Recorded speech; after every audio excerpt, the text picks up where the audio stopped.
to our next story. So we have been talking about the Twitter files on the show actually for quite some time, even though Matt Taibbi is no longer involved in this project, so to speak.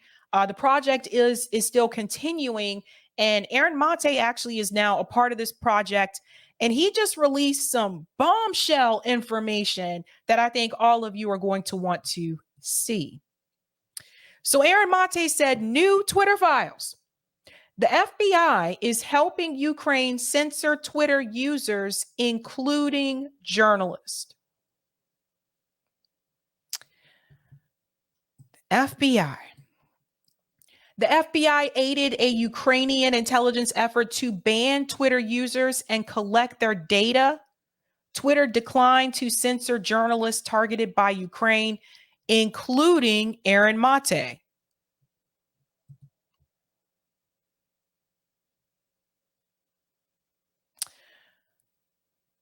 When we talk about the government agencies and their reach, it's a problem.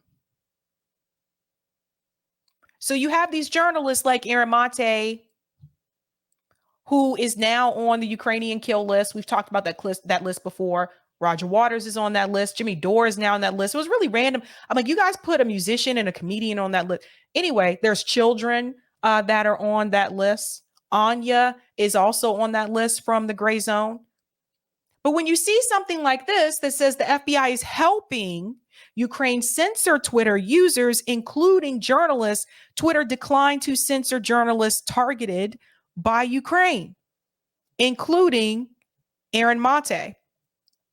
The FBI aided a Ukrainian intelligence effort to ban Twitter users and collect their data. Why are they trying to collect your data? This is why I'm going to get to the article from the Gray Zone, but this is exactly why I have said time and time again that these platforms, Twitter, YouTube, Google, they need to be nationalized. And I say this because without our data, these platforms don't exist, but we don't get anything for it. Think about it.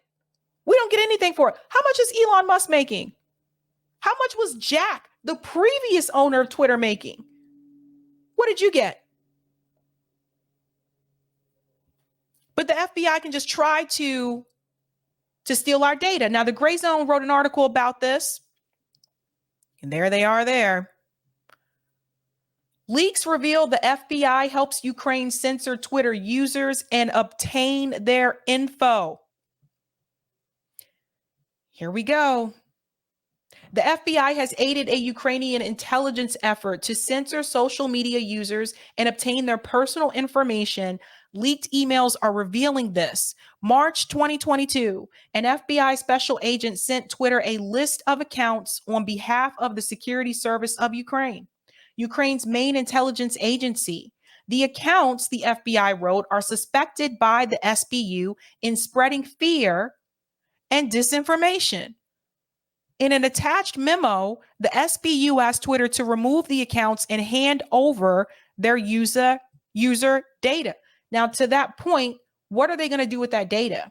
And two, when they talk about they're spreading disinformation and fear, give examples. What are they saying? Is it fear? Is it disinformation? Or is it just information that you don't approve of? I think it's the latter. Let's go on.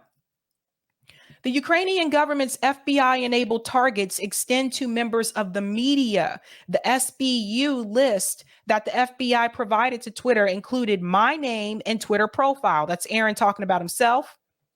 In its response to the FBI, Twitter agreed to review the accounts. To review the accounts. Where did I go here? I think it skipped ahead. Oh, here we go. To review the accounts for inauthenticity, but raised concerns about the inclusion of me and other American and Canadian journalists. The FBI attempt to ban Twitter accounts at the request of the Ukrainian intelligence is among the most overt requests for censorship revealed to date in the Twitter files. A cache of leaked communications from the social media giant. This is something I want to say here in reference to Ukrainian intelligence. Now you have another country working with the FBI to censor people.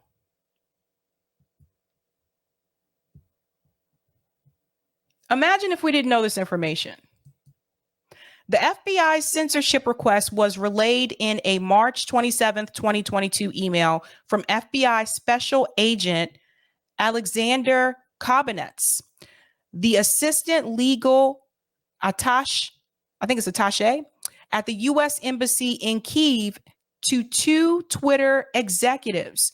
4 FBI colleagues were copied on the exchange.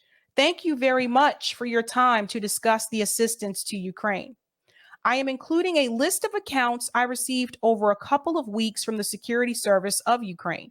These accounts are suspected by the SBU in spreading fear and disinformation. For your review and consideration, and here is a screenshot of that email here. So this email was sent to Marlena and Yoel. We've heard about Yoel Roth throughout these Twitter files, asking for that information. The attached document drafted by Ukraine's SBU contained 163 accounts, including mine. That's Aaron. This list is numbered to 175, but some accounts have 2 corresponding numerical lines. The listed Twitter profiles the SBU alleged have been used to disseminate disinformation and fake news to inaccurately reflect events in Ukraine, to justify war crimes of the Russian authorities on the territory of the Ukrainian state in violation of international law. In order to stop Russian aggression on the information front, the SBU continued, we kindly ask you to take urgent measures to block these Twitter accounts and provide us with their user data specified during registration. Again, what were they going to do with that data that was given to them? The SBU expressed its gratitude for the existing level of interaction. And then there's the gratitude there. If granted, the users on the list would not only have been banned from Twitter, but had their phone number, date of birth, and email address disclosed to both the FBI and the SBU. Phone number, date of birth, and email address. This is terrible. It says you can read the full list of accounts targeted by the FBI and SBU here. Let's check it out, folks. I'm just going to skip through and see if there's anyone else I recognize. Unfortunately, the rest of this is unfortunately, the rest of it is not in English. Sorry, guys. I wish I could. Oh, there's Alexander. Some of them are, some of them are not. But interesting. In response, Yoel Roth, Twitter's then head of trust and safety, informed Special Agent Kobinets and his FBI colleagues that Twitter would review the reported accounts under our rules. But he warned that the list included a few accounts of American and Canadian journalists like Aaron. Therefore, Roth said Twitter's review would focus first and foremost on identifying any potential inauthenticity.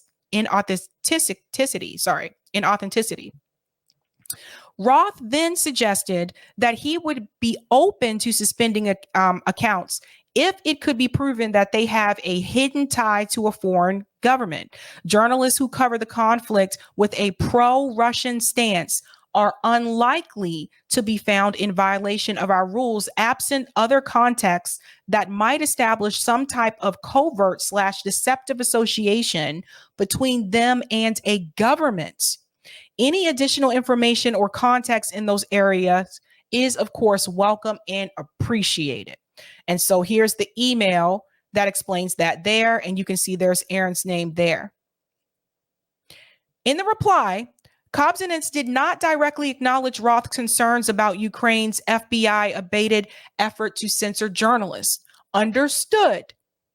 Whatever your review determines, an action Twitter deems is appropriate. He also indicated that the FBI would not meet Roth's request for any context that might establish ties between journalists and a foreign government. Unlikely there will be any additional information or context. Inside Twitter, Roth forwarded the FBI request to 2 colleagues. This is the output of our meeting with the FBI last week. The list of accounts is a mixed bag. There's some state media mixed in with a bunch of other stuff. But given the context, I think a deep dive here is warranted. Now, that was November of 2022. Now, remember, the Twitter file started a couple months ago. When did Matt Taibbi come on here? That was that April? Twitter file started a couple months ago, right? So that was more of a recent effort. It goes forward to say in an email, Special Agent Kobzynets, if he had vetted, they were asking him if he had vetted Ukraine's censorship request list before sending it to Twitter. I also asked him if after being informed by Twitter's Roth that the FBI was trying to censor journalists on the SBU's behalf, whether that had prompted any review or revision of his assistance to Ukrainian intelligence. Kobzynets did not respond. The FBI's National Press Office also declined to answer questions. Among several queries, I invoked Twitter's warning that the FBI's assistance to Ukraine entailed censoring journalists and asked if that has prompted any changes to the Bureau's collaboration with Ukrainian intelligence. While we appreciate your inquiry, as a matter of practice, we do not confirm, deny, or otherwise comment on specific interactions, nor confirm the veracity of correspondence. That's coming from an FBI spokesperson. So I'm not going to read the entire article because it is rather lengthy, as you can imagine. But I do want to mention this piece here. Those marked for censorship by Ukraine but remain online include Russian politicians, yada, yada. The list also includes Russian journalists. So you can see those there. But the Ukrainian nationalist target by the SBU suppression requests include Anatoly Shary, a video blogger and a politician who fled Ukraine in 2012 and subsequently received European Union asylum. It goes on to mention more people. I don't think I went to the right part yet. Oh, here we go. Sorry. Last year, the Global Tech Media Conference Web Summit withdrew a speaking invitation to the Gray Zone's Max Blumenthal and I after Alina Zelenska, the wife of Ukrainian President Zelensky, demanded our cancellation. I remember that. I covered that story. Another Gray Zone colleague, Kit Clarenberg, was recently detained and interrogated about his journalism by British authorities. I covered that story as well. So, and I've said this before and I'll say it again, it is very clear that the Gray Zone is a target.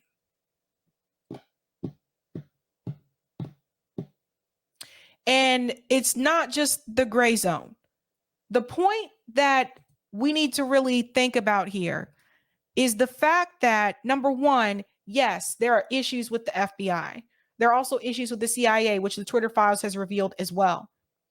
But now we have a story where the FBI was actually working with Ukrainian intelligence to censor people on Twitter and to request to distribute their data, their personal information, their phone number, and their email address. This is very dangerous, and this is an invasion of privacy. And this is what I want you to take home from this story. Your privacy should not be invaded. If they wanted people to have their phone number, their email address, they would give them that public information. But they have not.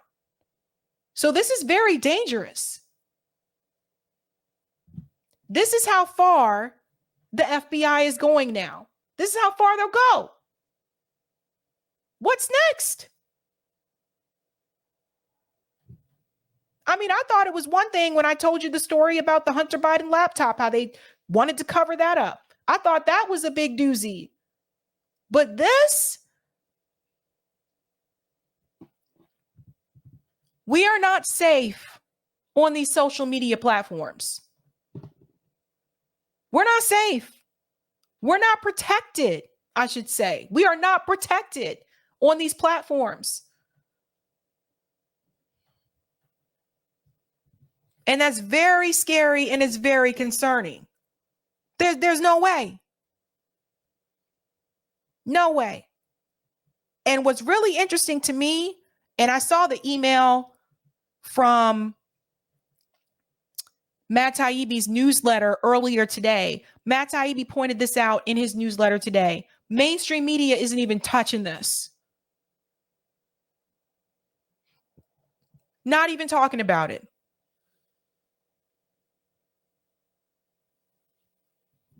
We are living in troubling times. Like, this is insane. How could you not reveal this information? How could you not even discuss it?